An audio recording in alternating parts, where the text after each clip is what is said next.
Brihadeeswara temple आपण मैंने देखुवा मंदिर हाइट होची 200 फीट। यही मंदिर तैयार करने पखापाखि 1.30,000 टन्स ऑफ ग्रेनाइट गुड़िक यूज कर स्क्रीन रे देखुवा यही मंदिरटी तमिलनाडु तंजावुर बृद्धेश्वर मंदिर नाम परिचय।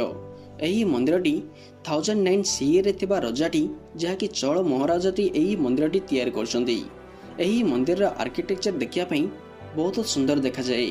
यही मंदिरटी किपरि तैयारी करछंती मध्य ताहा मध्य एक मिस्टेरी रही कहीं यही मंदिर पखापाखि 100 किलोमीटर एरिया रे कौनसी भी ग्रेनाइट कल गुड़िक नहीं।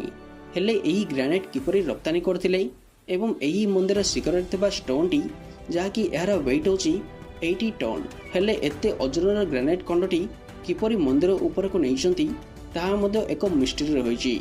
सेहीपरि यही मंदिर रे 3.7 मीटर गोटे बहुत बड़ नंदी मंदिर रही।